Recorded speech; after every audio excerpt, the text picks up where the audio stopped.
Hello and welcome to My Mom's Basement, presented by Barstool Sports and 3Chi. I am your host, Robbie Fox. With me is my co-host, Clem, and today we are here to talk about Black Panther, Wakanda Forever. I know people have been asking for this review.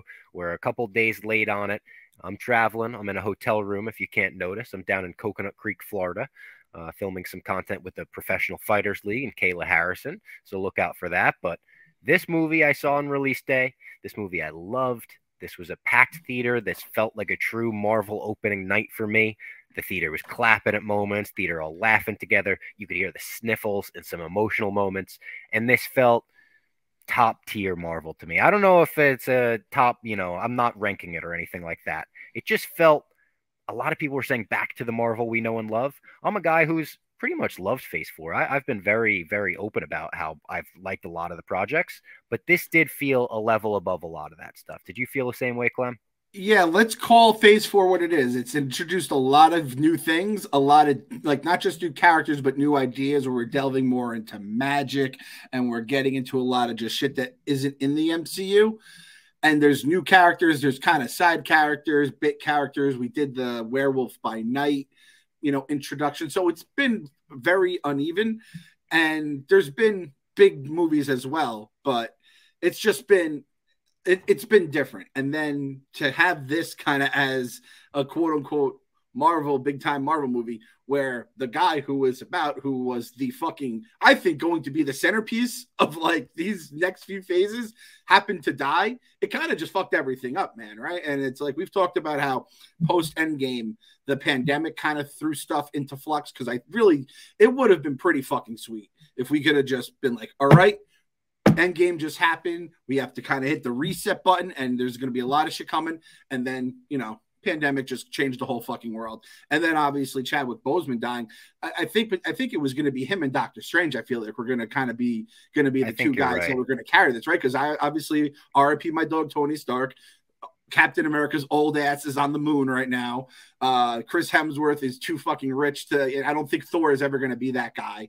And then I do think it was going to be Chadwick, and I think it was going to be Doctor Strange. We're going to be the two dudes, and obviously that didn't happen. So it was a different movie. It was definitely very weird, but because you're just dealing with an actor who died, a star The actor. main character of the franchise, exactly. It's like Yeah, me and Devlin were talking about it in regards to the Rise of Skywalker and how Carrie Fisher's death put such a yeah, kind of, that's right.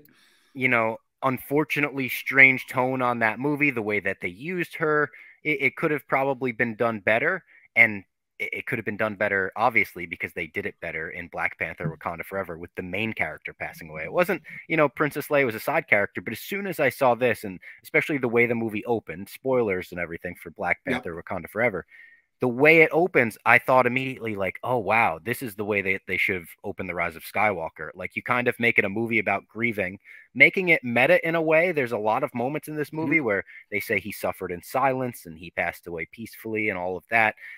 That felt real. When Shuri's running up to the casket during the funeral and crying on it, oh my God, that felt too real. That was like, it hurt to watch, but they handled it so well. And this movie truly felt like a tribute to him. And at the same time, it felt like a worthy sequel to Black Panther. Didn't feel so different in a way. Like, I felt like Shuri stepped up into that leading character role well, and it felt in a weird way natural to me. Like, I understand it would have been a much different movie with him, but I think a lot of the same story beats would have happened with Namor and with the Vibranium discovery with Ironheart. I think that they did as good a job as you could have done to piece this together. Yeah, I heard somewhere that Ryan Coogler obviously had to basically gut the script once Chadwick passed, which makes perfect sense because he is the fucking Black Panther, the movie about Black Panther. And then it's like, what am I going to do? Am I going to have a new Black Panther? I'm happy they didn't go with the what did they do? The War Machine route, right? Or Yes, and there was a big movement for that. There still is. Like, I don't know if you see it trending on Twitter sometimes. Like, hashtag recast T'Challa is like a big, almost a Snyder Cut esque movement, I would say. I'm really not down with that. Like, certain characters, I think you can recast. certain characters you can't. Chadwick is one of those that he specifically meant so much to people as that character. I think the way that they kind of resolve it by the end of the movie was brilliant. I'm like, okay, there's Black Panther in 10 years, you know? Yes. And like you said, Chadwick he's I was trying to think this, like, who is more their character than Chadwick Boseman in the MCU? And I think you could make a case like Robert Downey Jr. was Tony Stark, and because he was like the whole fucking MCU. He's the one who got it all going. But just in terms of everyone under the Disney umbrella, like, I mean, you can't even say like Tom Holland, because there were all these Spider-Men before him. And, you know, a lot of people grew up with Tobey Maguire as their Spider-Man. So it's like, and Chadwick was just that dude. And he seemed like such a good guy. And you heard the stories about him. And like you said, a lot of the funeral scene stuff and a lot of the stuff, like, it felt a little extra sad and real when you're like, they're probably drawing from like their experiences with the guy and brought it out. So it did hurt. The Marvel graphic in the beginning where it's just all Chadwick, and I was like, oh god damn it, guys! And like, dude, you want to talk about sounds?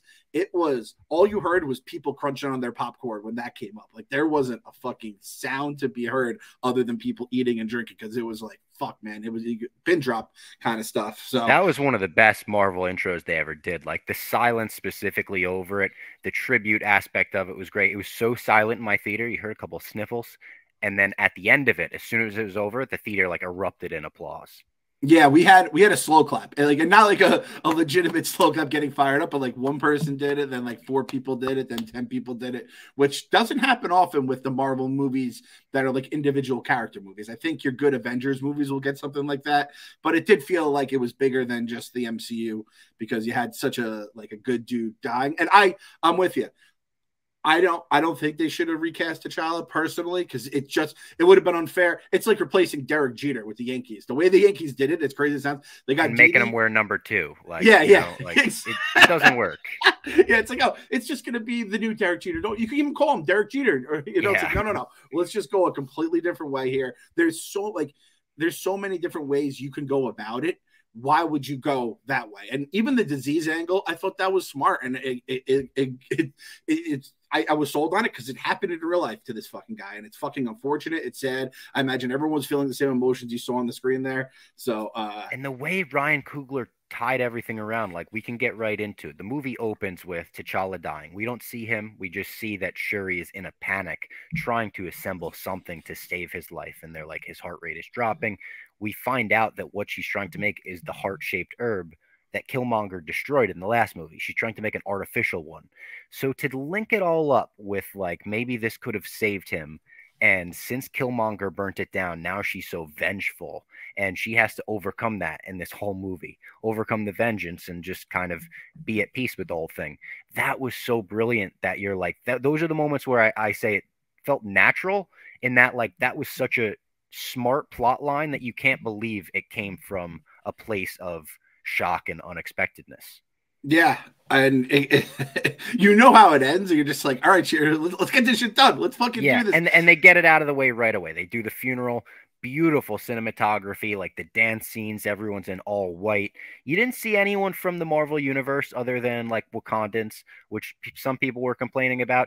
I could see that with Wakanda, them doing a very family-oriented funeral and ceremony and everything like that. The painting of him was like another thing that it chokes you up, because that exists in real life, you know, like there are those paintings of Chadwick. So it's like, fuck, that's tough. It must have been the toughest scene to film. I wonder if they got that out of the way first. That's a good point. And I would feel like you have to also add like the whole geopolitical side of it, which obviously comes up pretty quickly afterwards. But it's like when a king is dead and a kingdom like that is already kind of vulnerable in their own right, it's not an easy thing. And they kind of be like from an untold illness, and there's rumors of him passing away. And it's not just like he's dead and, you know, everyone come to Wakanda to pay your respects. It's still kind of this like, I don't want to say forbidden kingdom, but there is definitely a difference with the outside world.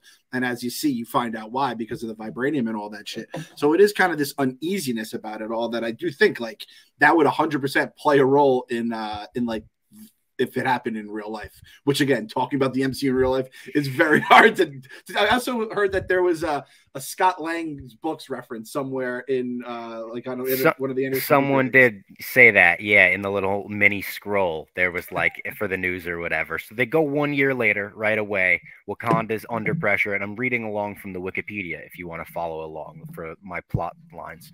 Wakanda's under pressure from other nations to share their vibranium, and some parties are even trying to take it by force. Like we see a couple soldiers come in, and the Dora Milaje shuts them down right away. The one has like the 2 spears instead of the one giant spear. She gets some shit for it. And in this scene, Angela Bassett kind of, for the first time in the movie, puts her foot down and is like, oh, I'll take over and do the A-list acting and do the, people are saying Oscar-worthy shit because, oh my God, she was great in this movie. The entire movie, every scene with her, she really knocked it out of the park. And I feel like probably people were, knowing that this is a tribute to Chadwick and people are going to view it that way, people are probably like on their A game every day on set. Like, I better make the most out of this. Yeah, I feel like that's definitely like the acting profession. It's like pick up the guy that's not here. He would have done it for us, especially a dude like him, who, again, from all accounts, was just like a fucking just like delight to be around. So it definitely felt like everyone raised their game up. And Angela Bassett, I've heard that too. I definitely think Shuri deserves like some. I don't know. I agree. Like stuff. Everyone's hyping up Angela Bassett, and she deserves it for this role. Incredible. Like, so good. Her monologues and everything. But when I left this movie, I was like, oh my, I was more blown away with Shuri, which is, I think her name is Latita Wright in real life. Yeah. I was blown away by her scene at the funeral, the way she displays the emotion at the end of the movie on the beach, all of that. Like, I was like, holy shit, she really stepped it up in this. And she was like great in the first movie. I think when we broke it down, we were like, she was one of the highlights. She was an all-time Marvel side character that's now a leading woman. Well, I don't know if we said it, if it was after Chadwick passed or if it was just trying to connect the dots to the future. It's like, how would she be as a superhero? I think we might have said maybe she's the next Iron Man, right? I think that's what it was. We were trying to figure out who was going to replace Tony Stark. And I said, I could see her doing that because she clearly has the brains for it. It plays it off. And you never know how they're going to be as a superhero. And I didn't see this movie with Sienna. Oddly enough, she just didn't want to go. She's like, no, I'm good. It was her birthday weekend. She had a lot of stuff going on. We had sports and stuff, which, by the way, kids at sports, it was like watching yak basketball, but with like a bunch of third graders trying to actually play well. It was an absolute disaster. But she didn't see it. And then after I saw this with her, I was like, Sienna, I really think you should see it. And she goes, are there a lot of girls in it? Because that's always kind of her thing. She always wants to have like these girl superheroes. And I was like, buddy, that's all there are basically in this goddamn movie. And she plays the only dude is I mean, other than M'Baku, is our friggin' Martin Freeman, like CIA agent who's driving around, you know, like, and he's like kind of a goofy bastard. So, but she plays off the Black Panther. I don't think she's going to be any more than maybe a couple of movies worth of Black. She might get another Black Panther movie, but she'll probably be the Black Panther for like Secret Wars and stuff like that. Yeah. I think she's a perfectly acceptable. Like, I don't think they're leading off a portal scene with her. Because that's the thing about Chadwick. That's how you know Chadwick was going to be so fucking important. That's the first dude you see during the scene that just gave me goosebumps talking about it right now. That's how important this guy was going to be for the like foreseeable future. I think they're going to probably move the Black Panther back a little. I think it was a very important. The first movie was very important. I just don't think she'll be like the leader, but I think she's perfectly fine. Like, when you close your eyes and see her as Black Panther, there's nothing that she doesn't like stick out in a bad way in any way, right? No. And at the end of the movie, they took so long to get there that it felt earned to me. Like, when she eventually put the suit on, it was like, fuck yeah, like, fucking, you take the artificial shit and whatever. Like, I was really rooting for her at the end. Yeah, that's the thing. Like, she may not have the traditional customs or like the fighting the way that T'Challa earns it, which, by the way, I'm not backing down from what I said. I still think Killmonger would have been awesome fucking I still think Killmonger would have been awesome as the king, and I stand by that through this all in Black Panther. I was a Killmonger guy. I'm not going to back down because of the unfortunate stuff that happened with Chadwick. It's also why I said they shouldn't have killed Killmonger. I also think Killmonger somehow coming back, they're able to kind of like put their differences aside and see he did kind of the right thing. It's not like he's fucking Scar from Lion King and just burned the kingdom down and killed the king on purpose. He won a fight against the king fair and square. He killed some people in the process. Some people. You have to crack a omelet to make an egg. You need to kill a couple people to make a Black Panther. What's the goddamn big deal? But like, and we'll get to him. But the fact that Killmonger was, I think they know that they did the wrong thing. And we've been asking Marvel this entire phase, like, stop killing all your bad guys. You could have them Darth Vader out like the end of A New Hope and kind of just have them spin out and have them keep going.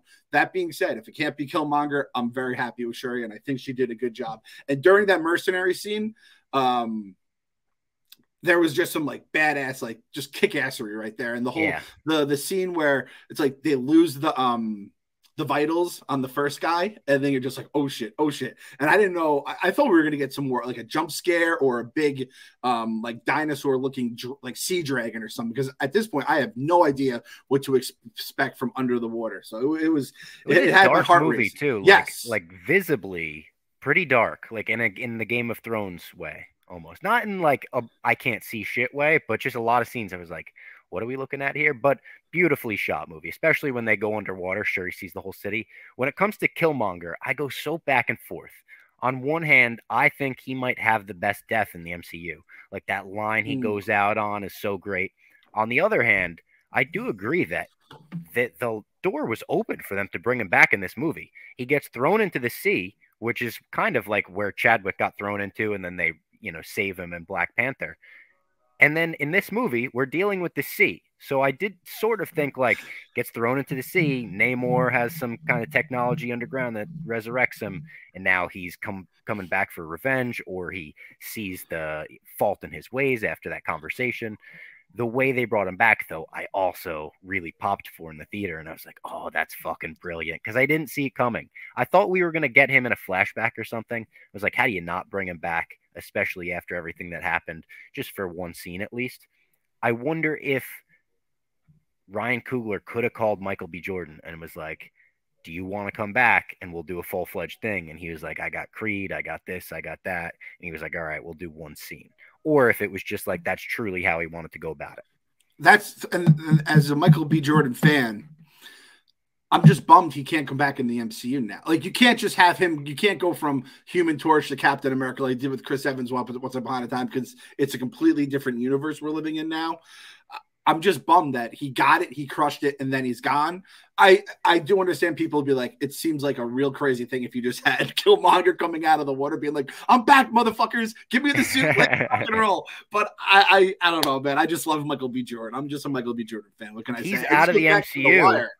He's out of the MCU now, so he cast Kang in his Creed movie so he could kick Kang's ass before anyone in the MCU does. I appreciate that. I do appreciate that about him. That's very smart. So Queen Ramonda implores Shuri to continue her research on the heart-shaped herb. She wants to create a new Black Panther that can defend Wakanda. And she's like, no, that's just like a figure of the past. She's not down with it. And then this is where we see the CIA and the U.S. Navy kind of trying to look for vibranium underwater. They're in those astronaut suits.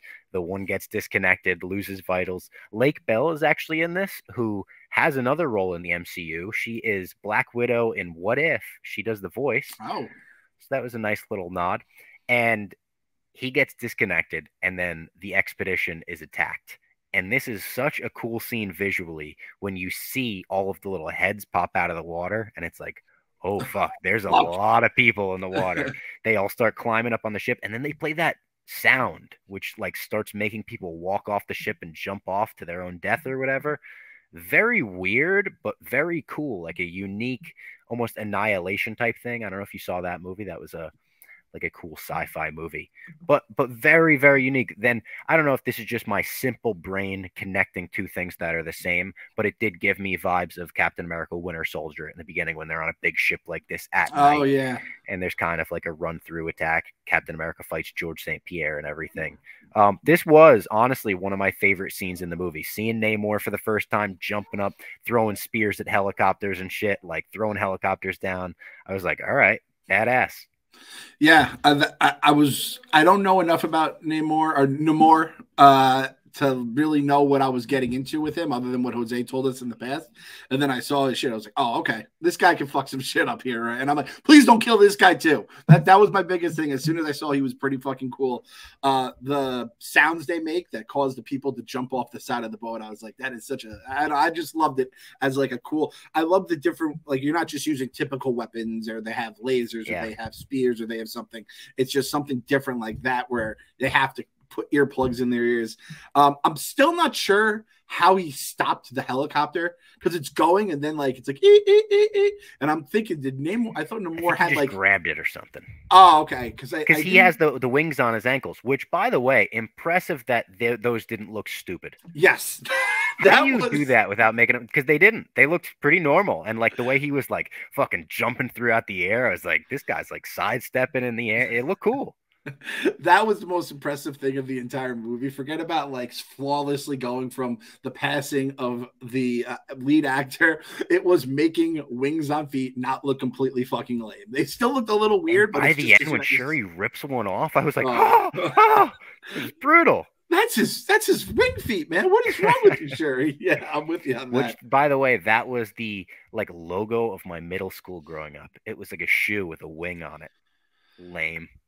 We had that. We used to do track meets for elementary school. We're the 3 elementary schools, and I think our elementary school had the little wing foot, which I had as the Joe Judge. We had a Joe Judge Laps Club shirt, and that's a sweet logo. It's a sweet fucking logo. Maybe not for a school. I didn't like it. Like growing up, I was like, give us a fucking bird or something. And then I went to high school. We had a bird, and I was like, all right, sick. It was basically the Cardinals logo, my high school. I kind of want to make like a Namor shirt right here where we have the little wing foot and then like something else, maybe the shark. I thought the shark tooth in the shark jaw in the throne room was pretty fucking sweet. That was awesome when he just like descends down and just sits on it. Everything they shot, was it Talakan, I believe? Everything they shot underwater, I was like, all right, Ryan Coogler fucking nailed that just like he nailed Wakanda. Like that felt like a world that existed that we just went down to and visited. Yeah, it was. I didn't know that was the thing. I wasn't sure how they were going to nail that, because I thought it's Atlantis, or at least I guess it's Atlantis in the books, but it wasn't Atlantis here. Because they were like, be Atlantis. I saw him saying they were like Aquaman kind of just came out, and they were like, we kind of used that to be like, let's fucking do some different stuff. He did say that Chadwick from the beginning was like, let's make Namor like representative of indigenous people, or what he's representative of, make the Aztec culture part of his whole character. So they did change some things up like that. Who said he said that? Was that Ryan Coogler? Yeah. It's a dirty thing. I can't criticize it. It's a good idea. It is a very good idea by Chadwick, but even if I didn't like it, I couldn't criticize it. True. That was I wanted Atlantis, but I guess Atlantis is off the table. That's fine. We were kind of hyped up about Atlantis, if you remember, going back to Endgame, once the earthquakes and stuff like that. So I was really interested to see again. Which I guess probably is this, right? That's the has to be right. Making. Yeah, it has to, but I don't think they're going to ever reference it. A weird thing that they didn't reference, though. Let's bring this up. Jake Bass. Shout out to producer Jake Bass at Barstool for bringing this up with me. How did they not reference the fucking big celestial hand coming out of the ocean in this movie? Thank you. Nobody like, dude, it's in the ocean. This is the movie to reference it. It's like, did you assholes do that? No, we didn't do it. Did you guys do that? No, we didn't do it either. Listen, just give us that at least. Yeah, a little confusion over it. All right. Phase 5 is coming up, right? Is that the number we're on right now? Phase 5. We need some fucking Eternal shit just to be acknowledged. For those of us that watched it, please call Waldron. Address it, Waldron. That son of a bitch DM me after the Mets like collapsed against the Braves, or if you want to call it a collapse, after the Braves beat them in that series. He's like, hey man, like it's a tough loss. He was actually very gracious. Which is almost worse. Yes, exactly. When he's that nice, you're like, this fucking guy's too nice. I think he might have bet on the Mets at some point too, because he likes to gamble here or there. So it's like, God damn it, you're so goddamn cool, Waldron. So yeah, have him just be like, yeah, why the fuck is no one talking about all the crazy shit that's going down in the Eternals right now? Please do that. Good call, Jake. Crazy. All right, so we see that Wakanda is kind of being blamed for the Vibranium race, and Namor goes over to Wakanda and he says, listen, you either deliver me the scientist responsible for the Vibranium detecting machine, or I'm going to attack Wakanda. And the way he goes about it, I'm not a big villain guy, but he had me sold. Like, I wouldn't call him a villain in this movie. I saw people saying he's more of an antagonist than a villain. I agree. Like, yes, he's in the way of Wakanda, but everything he says kind of makes sense. You could rationalize. That was my notes. I love the gray area of him. I love all my villains have a little bit of gray area. Even the big purple guy had a little bit of, logic to his reasoning that turned some of us on his side before the trillions. I don't even know if there's a number that high of the amount of people beings that he ended up killing.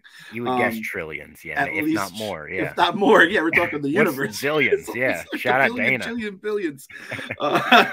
So I love them more. It's funny because my kids got a Happy Meal, and it was the Wakanda Forever Happy Meal that day, and AJ got Namor, and he's like, is this guy a good guy or a bad guy? I was like, well, buddy, let me try to explain this one to you. I'm like, depends where you stand politically. Yeah, from a certain point of view. Yeah, exactly. So I'm happy my guy Bob Fox, who was, I mean, our first My Mom's Basement, you were Cap. You were just, it was black or white. And that gray, we've seen that gray come out from the boy right here. He's growing up right in front of our eyes, everybody. I'm really proud of my guy here. Also, by the way, the when they're at the UN or whatever that thing is the UN. Okay, I think it's the UN. It's the UN in Switzerland. Yeah, it's in Switzerland. So I'm like, is that just in the MCU? It's in Switzerland, or they're different UNs? Because I feel like there should only be one UN, and I know it's in New York City. I've seen it. I used to live right by it. There's a great Chinese food place right by it. Did you ever go to that Chinese food place? It was like a buffet. I don't know the name of it. I used to order from a place called Amaze when I lived over there. No, it was not Amaze. I don't know if it's still open, but this will be a very long conversation me and Bob will have offline. If it's still open, if anyone wants to know this Chinese food place, hit me up after the episode's over and I'll let you know. I will do some deep diving research because I loved it. It was my favorite place in the city for Chinese. But I was like, fuck, is Switzerland? I'm going to look it up right now live on the podcast. Switzerland, United Nations. I loved that scene too when she brings in here are the people that attacked us. And here they are for you. Like, that was badass. So that was, I just loved it. It was like, we didn't kill them. We this is how we do. We are a good people. We don't want to be attacked, but next time you keep this going, you're getting like body part shit back. You're not getting everything all in one. And that motherfucker, those French motherfuckers. Yeah. They were like, okay.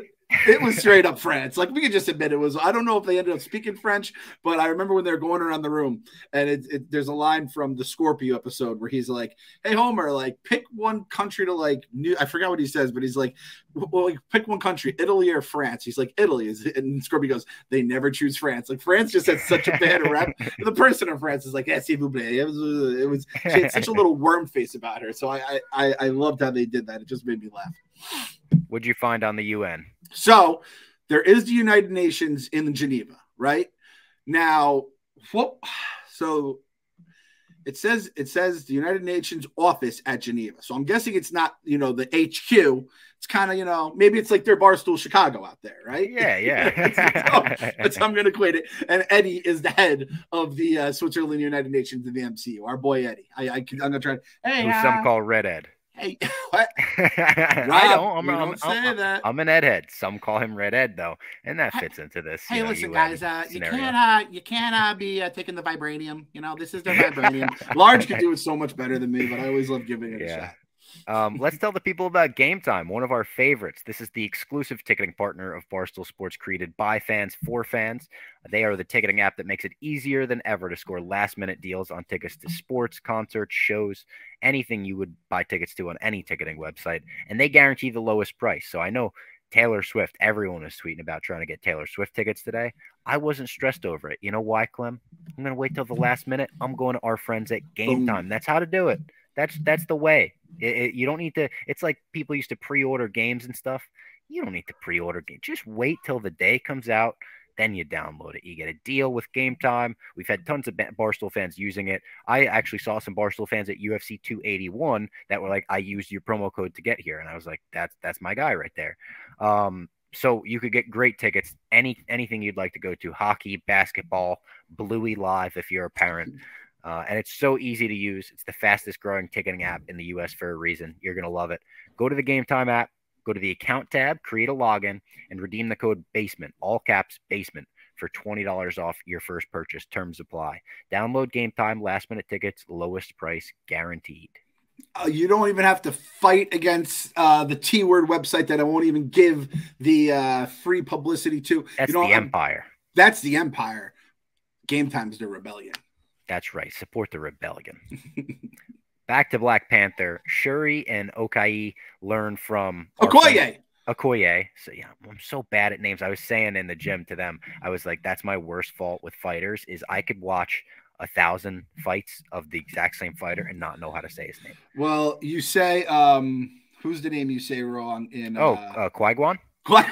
Yes, Qui-Gon. I've seen The Phantom Menace more times than I've seen the back of my own hand, like Qui-Gon, I say. I don't know where that came from. The only reason I know how to say Okoye is because there was a NFL running back, which this is a little homework for the casual sports fans out there. Google, YouTube, Christian Okoye from the Kansas City Chiefs. Just a dude who used to just run people over. And his nickname, Bob, the Nigerian Nightmare. How good of a fucking nickname That's Kamaru Usman's nickname. He borrowed it from our boy Christian Okoye. And Kamaru Usman is in this movie. How about that?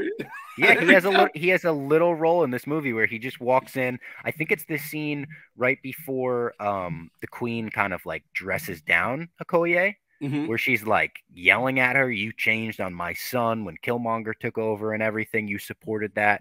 He's like one of the like security escorts in that scene, and then they cut to him at the end when everyone's like dancing on the cliff again, which I loved seeing that cliff again. That was like a nice flashback to Black Panther, and they showed it at UFC 281. They showed it on the big screen, like his two scenes, and he was sitting next to, I think it was Lupita Nyong'o. I didn't get a good look at them, but I'm pretty sure it was her. So I thought that was cool. I'm going to demand that our MCU scene, whenever that beautiful bastard Waldron gets us into a movie down the road, I want it being played before. It's going to be like my entrance music. Instead of Edwin Diaz and the trumpets, it's just going to be me holding up an iPad with our scene. I don't know where it's going to be, what movie it's going to be, what character I'm going to be playing, just some. I thought you were going to say, I demand that we're Wakandans. Okay. I was going to be like, I don't know if we can make that demand. Can we do it, Bob? Can we do it? Can we say the WF word now? Oh, Wakanda Forever? Wakanda Forever! Wakanda Forever. We could do it. We could do it? All right. Good. People are going to screen cap that, and they're going to be like, look at these two white boys. The Basement Boys get canceled for saying Wakanda Forever, which for the people that didn't watch our She-Hulk recaps, which do exist on YouTube for the people that missed them, we did debate for a while whether or not you could say Wakanda Forever because of that one nerdy dude who says it, who he just says it's like such a He almost ruins it for the rest of us. Yes, the rest of us. Oh, jeez. All right, moving on. Moving on. So they learned from Everett Ross that the scientist in question is Riri Williams, a student at MIT. They go to MIT to meet her. And this is a very funny scene where they see that she's using an iPhone. And they're like, oh, that's so primitive. Like, what is she doing using an iPhone? They go to her dorm and kind of like shock her. And the whole way it's played, this is one of the more comedic scenes in the movie, which there are not many of. This is one of the more serious, straight played Marvel movies out there. Yep. But I feel like Riri Williams was kind of the comedic support in this movie. And the whole way she was handled in this, there wasn't too much of her. I never got sick of her. And I was pretty like happy to see her. By the end of the movie, I was like, she was funny, worked well with the rest of the cast. I think it was a good backdoor pilot, as they say, for her series. Oh, that's a good nick. I've never heard that term used for that before. I like that. I felt the same way about her. I liked her enough. I was worried it was going to be beaten over my head with her, or they were just going to use too many jokes and stuff like that. And to be honest with you, with the Ironheart series, that is it now just like a special? No, Ironheart is still a series, and this is the Mephisto series. Oh, this is yes, the Mephisto series. It's gonna be known as the Mephisto series by the time. The Mephisto show for us. I mean, every single episode will be waiting. How is she like? She's gonna debut in a Black Panther movie and then be the Mephisto series. Riri Williams. We're gonna cut the Mephisto, and he's gonna go, "My wife," which I'm still convinced until we see that bastard on screen. This is Sacha Baron Cohen's masterpiece, is by tricking us all into thinking he's Mephisto, who still has not been written by our boy Kevin Feige on the whiteboard. But yeah, she was like fun, young, funny, cool. You know, you kind of got all those beats from her. She played well with the two other actresses, right? I feel like they played well. And made me feel warm. Her dorm room, I'm like, God, this is like you go to the Chicago HQ, you're hanging with the boys, Eddie, Chief, Carl, Dave, all of them. Even I love Danny Conrad. We got our boy Tom. Well, can't call Tommy a Chicago guy. He'll fucking kill us, right? New He's York, born and raised, yeah, forever. But I just love being around those guys, and Riri kind of had that same like warmth Midwestern feel about her. Is she from Chicago originally? That is the question, Bob Fox. I don't know the answer to that question. Our guy Jose would know that off the top of his head. I actually got to see our guy Jose on Fight Week. We got to talk comics for like 20 minutes. It was great. I loved catching up with him. I was talking about the actress for the record, by the way, and she is from New York. So that hurts the Chicago boys right there. New Yorker got she Tommy lead him. Yeah, she Tommy Light. I thought she was really good though, and she probably got the hardest laugh of the movie from my theater when she says like, "You better watch your mouth," and she responds like, "You better watch the way you're looking with that ashy head." The theater was like uproariously laughing at that. And it was right after Okoye was like, "Is everything looking?" She's like, "Oh, you look great. Don't worry about it." And you just gets that's the worst is when you're already kind of worried about someone saying something about you, and then the first joke that comes down comes right on it like a fucking anvil in a Roadrunner. Oh, just awful moment for a girl, Okoye. So Okoye took some L's this movie too. Okoye did, and by the end of the movie, let's just call a fucking. Let's call an ugly suit an ugly suit. She was wearing an ugly suit. She was wearing an ugly suit. Oh, it was so gross. And they call it an ugly suit in the movie, and I figured, oh, that's like a funny thing to do before they give her the cool suit. But they used the suit that they initially called ugly. It was such a weird line to throw in there. And do you think, like, I saw someone suggest that Ryan Coogler did not like the suit and was like, this is my little protest towards that. Like, I'm throwing in a line of dialogue about it. Do you think that's the case? If you told me that it's like a running joke in the book about how bad the suits were, I believe you. That's the way that they approached it. What did they call it? The Midnight Warrior or something like that? I don't remember.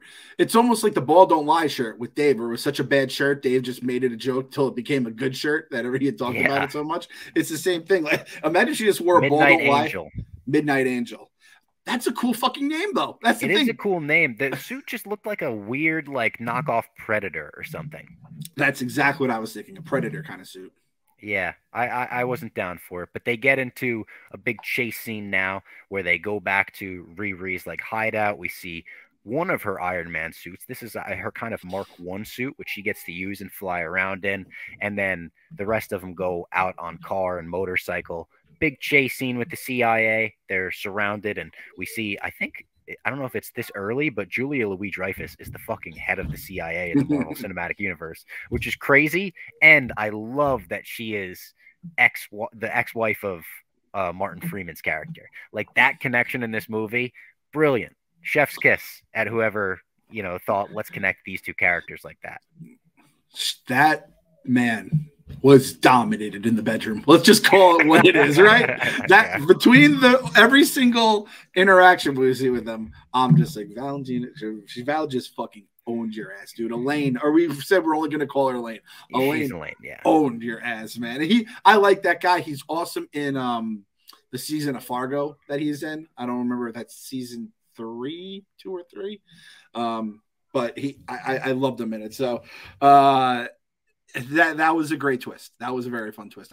Great chase scene too. Like, everything about this, the Namor's warriors come up on the bridge. I like the chase scene, Bob. Fight. I'm not a chase guy. Yeah, too. You're not a chase guy. Yeah. I enjoyed the chasing. Creative though, like the whole way they went about it, really good. Yeah. I also enjoyed, I realized a lot of the reason I like Tony Stark or Iron Man is because I just like gadgets. I even liked hearing about the stuff that Riri was doing for people on the side, how she built the submarine and, extra parts and stuff like that. I just like that kind of stuff, it turns out. So that's another reason why. She was like hustling when they met her, right? She was like, it cost this much. He's like, come on. She's like, what grade did you get? He's like, all right, I'll fucking Venmo you. Like, yeah. The Venmo joke was a good one too. I forgot about that. It also made me feel so stupid. I'm like, there's kids at MIT right now who are so much smarter than me and know much more about everything on the planet than I do. So that was a really humbling experience in the movie theater.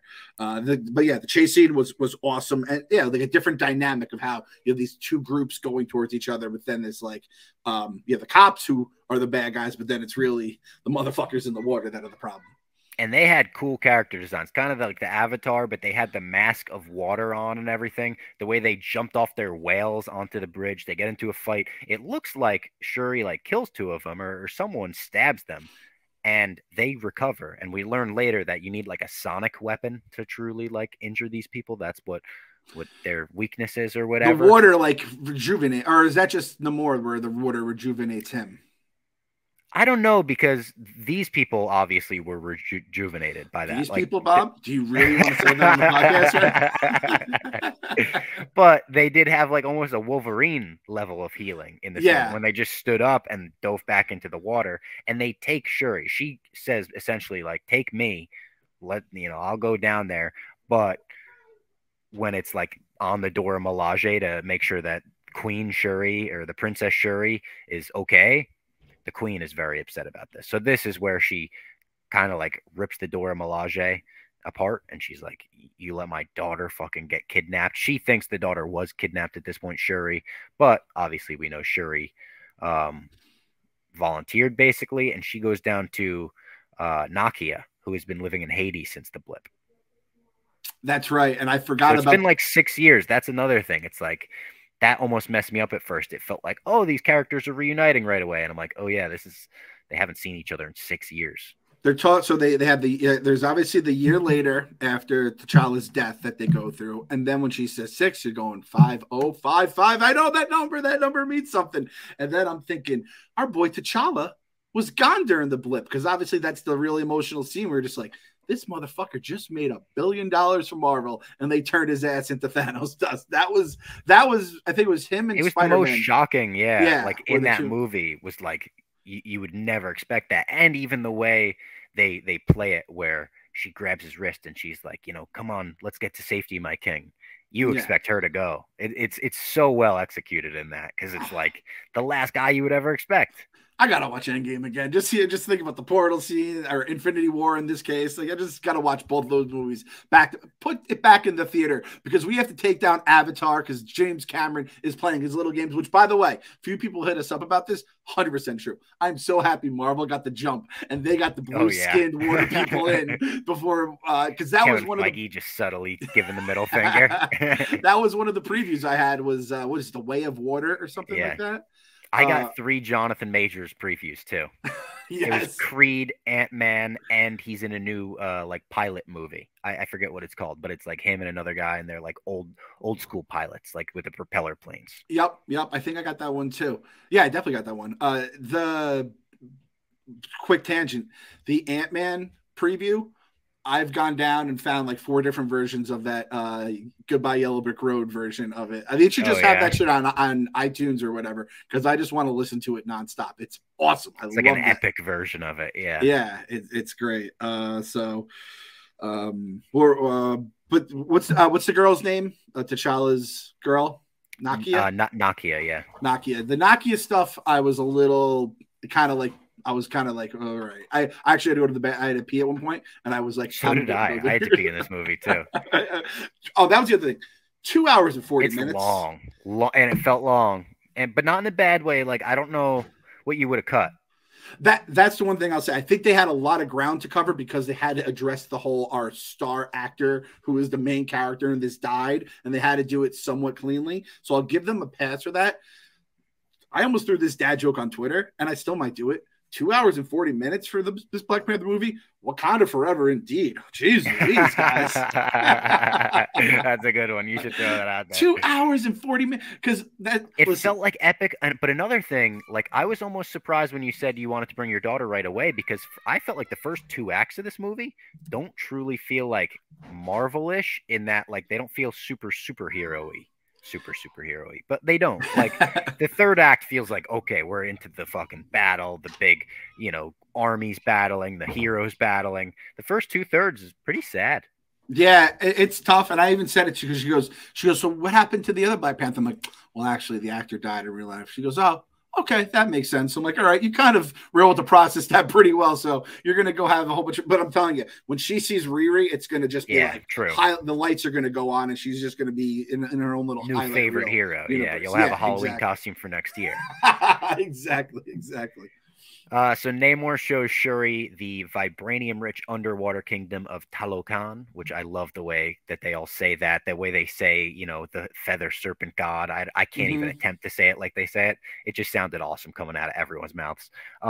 And he's protected it for centuries, and we know he's like stronger than the Hulk from what they've talked about because he has to withstand all of the water on it. It's the same thought as Aquaman, basically.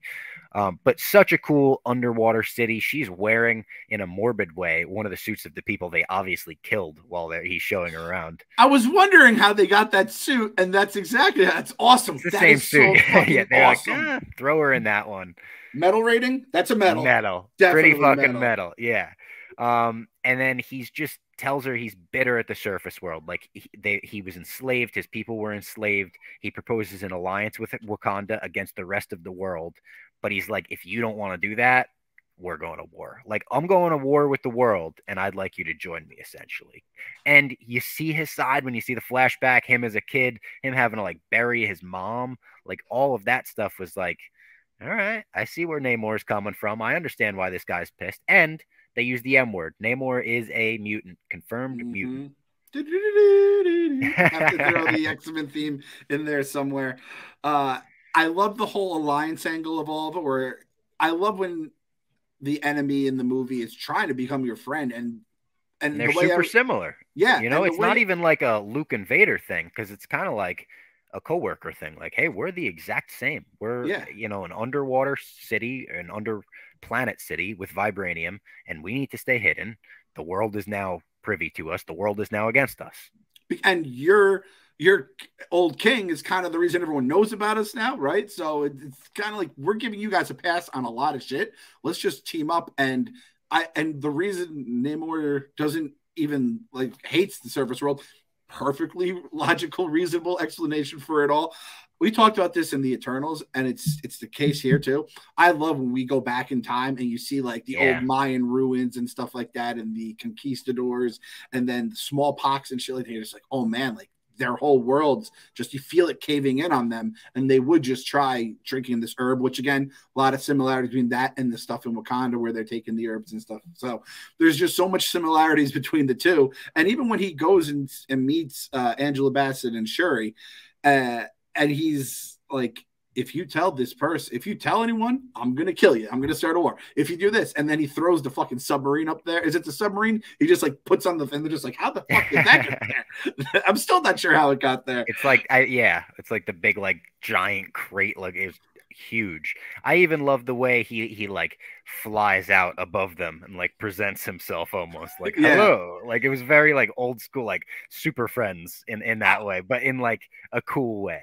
If I looked like him, I'd probably do the same show. I'm like, hello, everybody. True. Like my little, don't look at my little winged feet because they look kind of silly, even though they're not as bad as they could be. That's kind of the vibe Namor carries himself with. Even the way he got his name, where it's, Namor because it's the child without love. I'm like, That metal. was metal. That is Metal. fucking metal. The A child dying without man's love. last words is what named him for the child without love. Oh, He's that like, is yeah, that sounds good. Way better than, oh, you're by yourself, huh?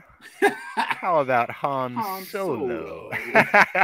The worst, the absolute bit. By the way, when they said you have to get the scientists that made this submarine, were you like, oh, that's Riri? Yeah. But I kind I of knew that going in. I kind of knew that was like the plot going in. I didn't know going in, and I was just like, oh boy, are we meeting Bruce? Who You are were we like meeting Reed today? Richards, the Yeah. aerospace engineer. I was really excited for it, and then it was like, oh yeah, obviously they're introducing a Yeah, character this that we know movie is didn't coming. really. There was a lot of rumors about Doom and stuff, but this movie didn't really concern itself with outside MCU stuff. It was very Wakanda focused. They gave us a little, I guess, Thunderbolts tease, if you want to call it that, with Julia Louis-Dreyfus, but very Wakanda focused, Yes, very which Wakanda I was focused. cool with. It fits the tone of the movie. It would be weird to be like, hey, remember this guy? Or, introducing, there's that tweet where it's like, this is Blorg, and everyone goes nuts or It's whatever. Blorg. So Nakia comes down. She helps Shuri and Williams escape. She's got the sonic gun to like actually kill two of them. And Namor retaliates with an attack against Wakanda, where Ramonda drowns. she's trying to save Riri because they have like water grenades, these crazy water grenades. Those They things were blast on dope. the outside. Super cool. Like put those in video games tomorrow because Yes. that was awesome. Fortnite. Put that shit in Fortnite right fucking now. Them and Marvel are pretty close. Give me a fucking water bomb just to like watch someone aside. Oh, they're awesome. I wasn't a big Fortnite guy, but when they put Thanos in the game, oh, I was a big Fortnite guy for that week or however long it was. We still occasionally play Sienna and I because again, we're at it's Fortnite's at the point where it's just basically second and third graders. So Sienna will still want to play here and there. And I bought the Thanos skin, so I am Thanos, and she's MJ, and we just run around. We end up winning a lot of times. I think I'm killing a lot of other second and third graders in the game. So is it like Zendaya? MJ? Yeah, Zendaya MJ. Yeah, it's pretty cool. And Namor says, I'm returning in a week with my full army. The citizens of Wakanda will be warned. So they all relocate to the mountains for their safety, where like M'Baku and his tribe are. Very sad scene with the queen dying, like them trying to resuscitate her and everyone realizing like, no, it's over. I was very surprised that they killed her, to be honest. Like, probably was the original plan, you would have to imagine, based on the way the movie went. But man, crazy. Like, it's a movie about loss, I guess, but a lot of loss. Yeah, I'm the same way as you, Bob. I feel like they're like, listen, we have to go this direction. I feel at some point they're gonna be like, Angela Bassett's not gonna be able to do these movies at some point anymore. So it's like, we can't just, and we're not gonna change that actress. And they're like, there's two ways we can go about it. We can either make this a movie about loss, which it ended up being, or it's like we go half measures, and they just went with it. And you know what? It gave gravity to the whole situation. It made Shuri, like, whatever Shuri does at this point, I'm going to just accept, because I think when someone goes through what she goes through in this movie, anything could happen. She could turn into a Sith Lord, and that's a completely different cinematic universe. If she just learned the Force and just started choking people out, I wouldn't be able to blame her, because she lost her mother, her mother and her brother. So that was, and the way that in the span of a year, like, and just the white hair in the water too, where it's just like, oh my god, that visual, was, man. That was like a little haunting. That was very, very dark. And even the shot of her swimming down and like trying to pull Riri up, like the way it was all shot underwater was beautiful. It was a very honorable way for her character to go out. Very her character trying to save someone. But she was always, she was like, she could tell she was a Riri fan from the jump, you know, like she was like, get back, you know, she was a protective kind of. And that gives Riri, you know, that whole, you know, Riri's going to have a whole perspective in her show based on that, you know. Yeah, exactly. Ross gets arrested by Valentina, Elaine, because she's been listening the whole time. She knows he's got the beads and everything. She's like, you fucking moron. She's like, I don't give a shit. I wasn't like, just, she played it so well too, where I was like, oh, beads. We got one off on you. Yeah. And then using a remnant of the herb that gave Namor's people their superhuman abilities, Shuri is able to reconstruct the heart-shaped herb and ingest it. So she's like out for vengeance at this point, angry as hell. Do whatever you got to do to get me killing this guy, basically. So she takes it and she gains the abilities. You see it going through her veins. It looks as brutal as it did in the last movie, where it looks like she's like going through something as it's going through her. And she sees a throne in the ancestral realm. Who's she going to see? Is she going to see Chadwick? We know. No. Is she going to see Queen Ramonda? That would have been a twist, Robbie. Well, you never know. They did Paul Walker or whatever.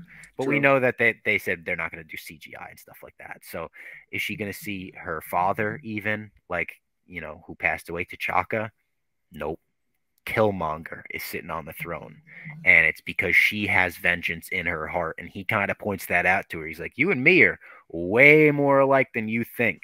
And he does this whole monologue, and it kind of goes around, and it shows the, you know, the fire all around them, and she gets angry at him. You burnt this down. You're the reason my brother died. And it is one of the best scenes in the movie, I think. It was like chills the whole time. Did you feel the same way?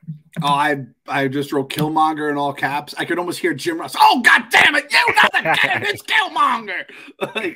And he plays that role. He has like, it's like a mix of like anger, but there's a little aggression in it too, and he just kind of comes at you, which is something Michael B. Jordan plays that character different than a lot of other villains you'll see in the MCU. So I was so fucking happy. I had no idea he was going to be in the movie, and it didn't even like cross my mind. So I don't know. I'm still mad they killed him. He's still the real king of Wakanda in my mind.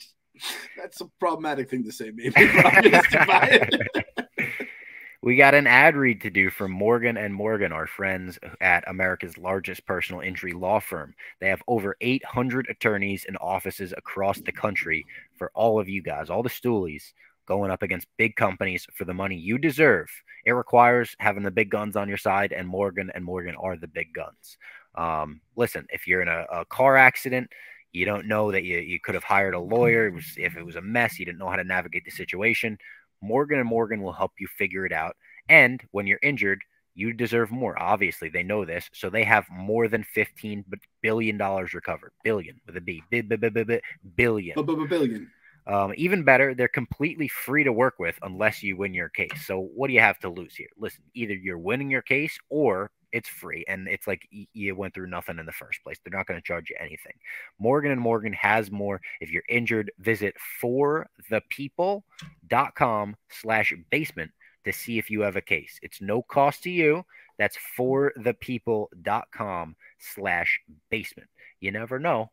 You get injured, keep this in mind. Morgan and Morgan, they're your partners. They got more across the country. I guarantee you Killmonger would have had a case against the people of Wakanda. He was the rightful heir to that throne, and he should have had it. And if he had went to Morgan and Morgan, he'd be sitting on the throne. He'd be our Black Panther. Wakanda wouldn't be on the map right now. Vibranium up the ass. Namor and him, nothing but everyone's on good terms. So go to Morgan and Morgan. So Shuri dons a new Black Panther suit. She looks at a couple helmets. She decides on one that has like gold trim and everything, kind of reminiscent of Killmonger, to be honest. Mm-hmm. And she goes to the new tribes, and not the new tribes, but all of the tribes up in the mountains as the new Black Panther, and they accept her. They're like, she drops down, takes the helmet off, looks badass, and she's determined to exact vengeance on Namor for Ramonda's death, and she orders an immediate counterattack on the Talokan. And M'Baku is not the biggest fan of this at first, but he's like, she's the Black Panther, so we're going to have to listen to her. He wants more peace. And preparing for battle with Io assuming the position of general of the Dora Milaje, Shuri bestows the Midnight Angel armor, which, again, we've went over, is not the nicest armor, but, like, all right, they went for it, the whole final battle, you got her wearing it. Can I just say something, by the way? Dora Milaje is an awesome name. Midnight Angel, awesome name. Dora Milaje suits, awesome. Midnight Angel suit, also one of the cooler parts of Falcon and the Winter Soldier. Underrated. Yep, definitely. Let me just say something here about our girl Angela Bassett, who R.I.P. in peace. Don't you ever fucking I don't care if you lost your son and then your daughter got kidnapped by some underwater kingdom or whatever. Okoye has a job for fucking life, man. Okoye is in the circle of trust. That was bullshit. I thought that was absolute bullshit. And I was saying it at the time. That was bad. Yes. And listen, if you're going to say the only reason she did it is because she was clouded by the emotions of losing her two kids, I can completely understand. That's what it was. Totally. Because a rational queen there, she doesn't do that. That's literally, it's like, what would it take for Okoye to rightfully get stripped of her title? And the only way is both her kids being lost in like a year's time. That's the only way I would have accepted it. So I just want to say that was bullshit. Okoye, you want to come to this side? You don't want your queen all up in your business, dancing in the music videos. Come work for Barstool Sports. I love Okoye, man. She's fucking badass. And we also have the Dora Milaje member Annika joining her, who was, throughout the whole movie was another like big part of the Dora Milaje in this. Williams creates an Iron Man-esque suit for the fight, and it's very cool. People said it looked like Iron Man meets the Power Rangers, which I sort of agree with, but it was like very her. It had the heart in the middle. It kind of looked like it had like her braids on top and everything. I thought it was dope. Much cooler than the Midnight Angel suit, in my opinion. And then that's why they made the Midnight Angel suits look like such shit, so they maybe cooler. The Wakandans lure Namor and his warriors to the surface, and the whole battle goes down on this big aircraft carrier and everything. And they hit him with a sonic attack, And Shuri traps Namor on a big fighter aircraft where they could dry him out because they figure out the thing about the water on his skin kind of regenerating him. This is his kryptonite if you just dry him out like a fucking raisin. So they try to make him a raisin. They put him in the ship and they get into a fight. The ship goes down. They get into a big fight on the surface where he's completely weakened. Like I said before, she rips the fucking wings out of his ankles, which was badass. He stabs her right in the stomach, which was another like, we can't go through this again. Like we've had too much loss. So she needs to pick it up. She does. She walks through it and then fucking kill. Well, she goes to kill him. And then she realizes she has a Luke Return of the Jedi moment where she's like, I shouldn't act in vengeance right now. And she offers him a surrender, a peaceful surrender. Call it off. We don't have to do this. And he accepts because he would have been killed in that moment. He was dead to rights. When she does the Wakanda Forever and he gets fucking roasted by the jet, I was like, oh, fuck, that is a hell of a way to go out. You usually don't see a Marvel villain, especially one that's kind of a gray area villain, not this pure evil motherfucker, Ramsey Bolton style, go out like that. I was like, God damn, Shuri, that is some fucked up shit. It was a cool fight. It was a cool fight. I liked the dehydration strategy. It made sense. I was thinking they should have dehydrated him and then put him to sleep, because the worst feeling in the world is when you wake up in the middle of the night and need a glass of water and you don't have one near you. Dry mouth. Oh my God. Yeah. You could have probably had Namor tap out on the spot and just call it a day. And listen, I was going to say Namor the entire time because I like the name. Bob keeps saying Namor, and I've heard other people say Namor. Is it Namor? I don't know. Well, they say Namor in the movie. You're a bad name. I guess I have to I might have to just own the Namor because I just loved how badass it was. This is another one of these movies too, where I'm like, Ramonda, am I saying that right? Nakia, I'm in my own head this episode. Bob, Clem. The fact that you went on the Wikipedia and have their names, I just be going like, again, oh, T'Challa's girl. Like I don't know half of their fucking names. I loved how the Namor's people, I don't even know what's their group. What's the group? Talakans. Okay. I love it. They had whales with them at all times. The killer whales, I'm like, oh, fuck. We got orcas we're dealing with here, man. And orcas the way they would all like pitch a ride on him is like a bus for them. Yeah. I wanted a little more whale action. I want some sharks, maybe throw a fucking manatee out there. That seems nice, but he's a really mean. Narwhal. Could you imagine getting a fucking narwhal?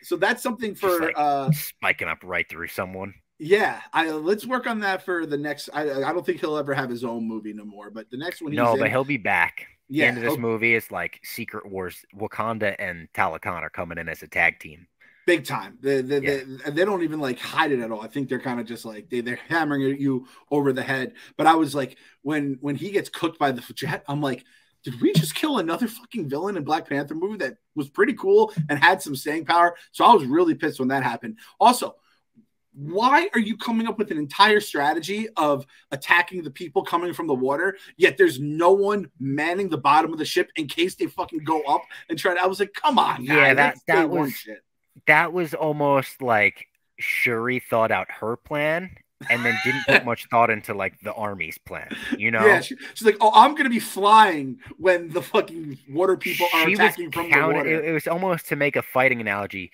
she almost didn't train cardio and with the hopes that like, I'm gonna get the first round knockout. I won't even make it to the fifth round.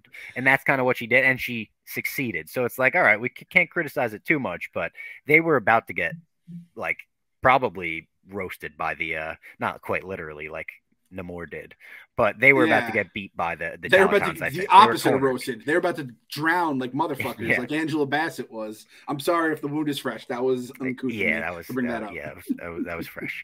So the battle ends. Namor says no more. I'm saying no more now. Namor says no more. It's going to be 50-50. So you can't say it's going to drive people nuts now that we haven't gone one way or the other. Like, you guys started one. Actually, people are they're like, at the end of this podcast, I'm gonna write them a very angry tweet about how they were saying the name wrong, and then we got the name right. But we got it right. Yeah, we got it right.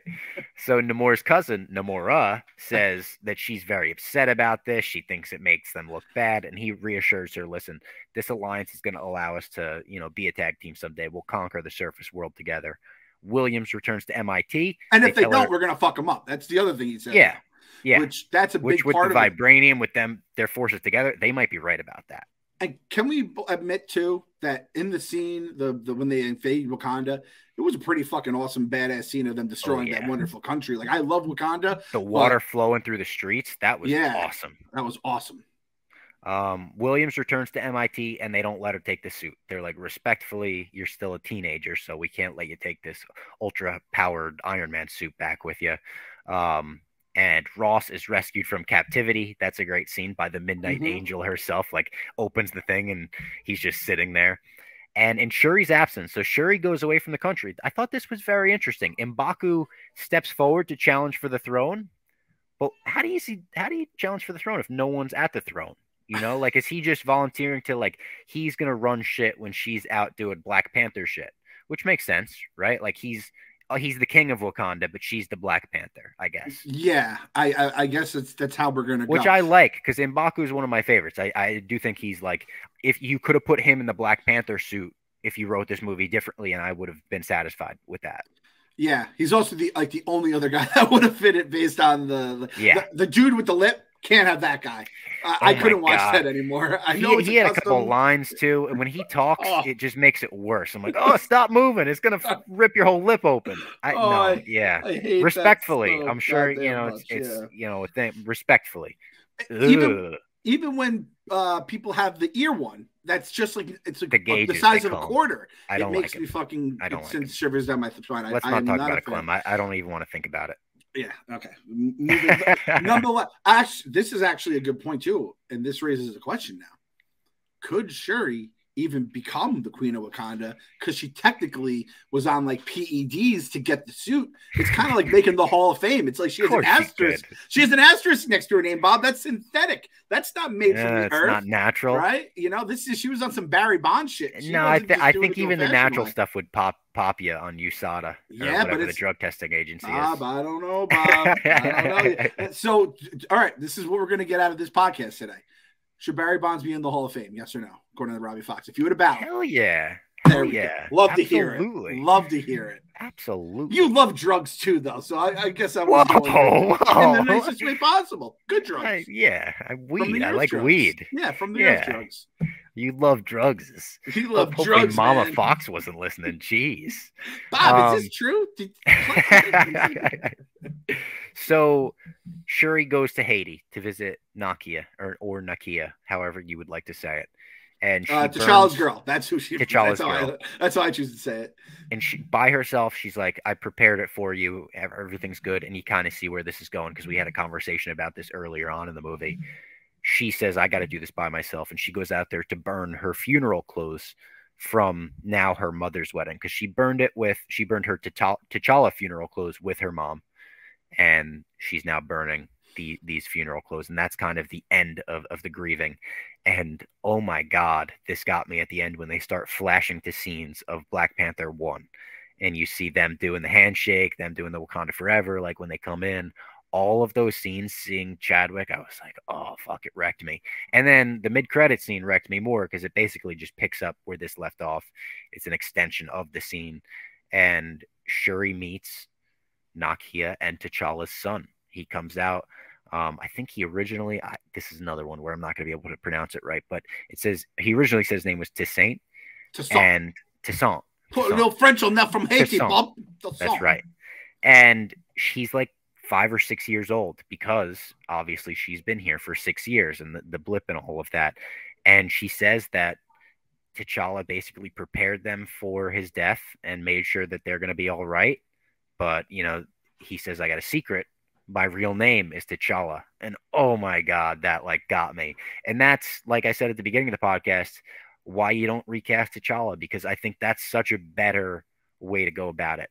You give him a son that he has the same name, and in 10 years, when the X-Men are up and going, you reintroduce him, and you could do the T'Challa Storm wedding again. That was something that looking back, I was like, shit, we're not going to get the T'Challa Storm because I know that was like a really big power couple in the books, right? That sounds like one of the greatest power couples of all time. How do you not bring that to the big screen? And it kind of lines up perfectly now for them, right? In a weird kind of way. And again, you're not doing the whole Derek Jeter. We're just going to put this stud shortstop in and say, yep, that's Derek Jeter now. It's like, nope, give him time. we'll allow some time to heal some wounds here, and then boom, the suit goes around, goes to his sister, who's kind of cheating to wear it, if we're being honest, like I said. And then, but like you said, those kind of pissed me off, man. That when they go back to Black Panther and the dynamic they had, that was such a we got really robbed of that dynamic. And it was a perfect brother sister dynamic. And I think we said it when we were talking about it. They really do have like the perfect, like kind of busting chops. Oh, Mr. King here, you know, like they really played off it well for people that aren't related in real life, obviously. So man, yeah, the whole scene, the mid credits, whatever you want to say. And I was also thinking, there could be some sort of a way where if we have to kind of jump some time or whatever, Kang's coming in, shit's going to get weird with time and universes and shit. There might be a way to speed this up down the road, that if we don't want to wait for this 6-year-old to become a 16, 18-year-old, there are some kind of funny ways they could fudge up the numbers here. But it also made me feel kind of good that it's not like he had to hide from his dad. His dad was blipped for 5 years, you know? So that kind of made me feel all right, because it's just a tragic thing in the story of how it all went down. And speaking of Kang, someone tweeted me recently and they were like, what if Kang is like, his whole thing is he's after public enemy number 1, Steve Rogers, for fucking up the timeline when he went back to do the stone thing. And that's his whole, and he's like, where the fuck, and everyone is like, Ant-Man, everyone's like, we legit don't know. So like they're trying to find him, like Kang's coming for him, they're trying to alert him that like someone's coming. Like, you could do it in a way where you've already introduced a way to send time through someone from Infinity War. That's true. You could put Old Man Cap back in that machine and make him Chris Evans again, and we could just have Captain America. And we could have 2 Captain Americas. That's what it is in the comics right now. Like, Captain America is a tag team of Sam Wilson and Steve Rogers. So like that would be kind of badass. We have our Cap and Iron Man. We have Riri and Sam right now. We have our replacements. And they said in Secret Wars they're looking to bring everyone back, like absolutely everyone. So it's like, do they do the time travel or multiversal thing, bring Tony Stark back like that, or is Riri Williams and her show going to develop like the greatest AI of all time, and it's going to be like, it's going to open and be like a digital Robert Downey Jr. face almost? What kind of drugs is Waldron going on to fucking write that story? I need to know what he's going to go out to the desert, have one of those like Joshua Tree trips or whatever.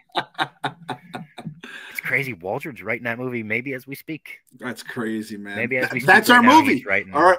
Waldron, I will be one of the Captain Americas. Let me be one of them. No, you know what I would love our cameo to be? Waldron, we know you're listening. This is what we're going to come do on set on Secret Wars. We're just going to be in Carmitage gear behind Wong when he comes in. We're like Wong's 2 first guys, you know? Yeah. They're like, wait, what multiverse is this from where these 2 fuckers made it into the Carmitage? Like, are those the guys from medieval times in Lyndhurst, New Jersey? And he's like, that's where I found them. We're basically like the MCU Jay and Silent Bob. That's what we're going to look like. That's us. That's us. That honestly, like, we don't look too dissimilar. That's true. We're close enough. Maybe that's where we could do. Maybe we could hit up Kevin Smith and be like, can we do a My Mom's Basement event at your theater? Infinity War into Endgame. Yes. I think, wow, Bob. I think you just fucking, there it is. There's the fucking. That would be sick. I don't know if it's doable, but that'd be pretty sick. When you live in the upstairs of the theater and went downstairs to, what is it, use the bathroom or get a drink? I think you can figure out a way. You're fucking Kevin Smith. You're movie royalty at this point. All right. That was the Wakanda Forever. No, my friend. Not so fast. We have a fast food review to do, pal. We do have a fast food review to do. So you think about it. You let it cook because you don't have it ready. I have mine ready here. So I thought about this one. I was thinking about it during the movie because I'm like, this covers a lot of shit here. We have a lot of drama, some sadness, obviously. But then we get a little bit of action at the end. It is I don't know if it's it's not the tentpole franchise, but it feels like a tentpole franchise of the MCU. I don't know if that's even, if you can be like, if you could be a temple or it has to be the temple. I just think there's a bunch of poles. It's one of the poles for the tent. It's holding it up. It's not the top of the tent like the little werewolf by night. It's a very important part of the MCU, Black Panther. So it's important. It's on the menu. It's an entree, but it touches a lot of things. kind of is two movies in one, and that's why it is the quesarito from Taco Bell. For me, Oh. half quesadilla, half burrito. It's pretty damn good. It's not my go-to. It's not something I go with often, but it's something I like just enough where I was like, I'm happy I had that. I'm happy I had the quesarito, tried it out. Same here with Wakanda Forever. So my pick, the quesarito, which, by the way, the what's it called? The after the mid credits, the Rihanna song "Lift Me Up."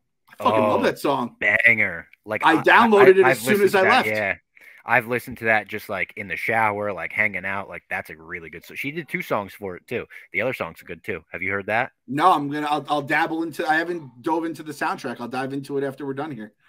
I think I got a sneeze coming up. Uh-oh. Nope, it's gone. It's gone. All right.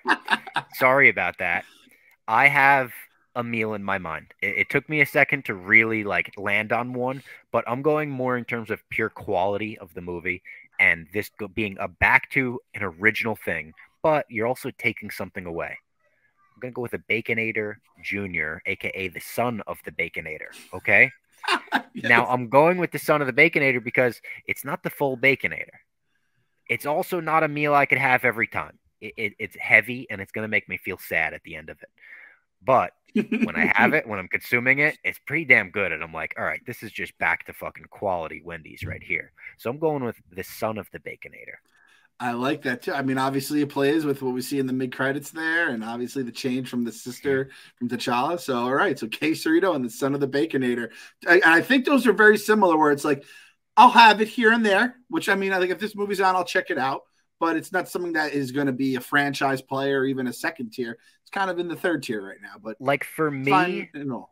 In terms of the whole MCU, I don't know how to rank it. In terms of Phase 4 Marvel projects, I do think this is towards the top. If you were to just do the Phase 4 movies, I would probably say this is the best like made movie, the best film, if you want to do that. Mm-hmm.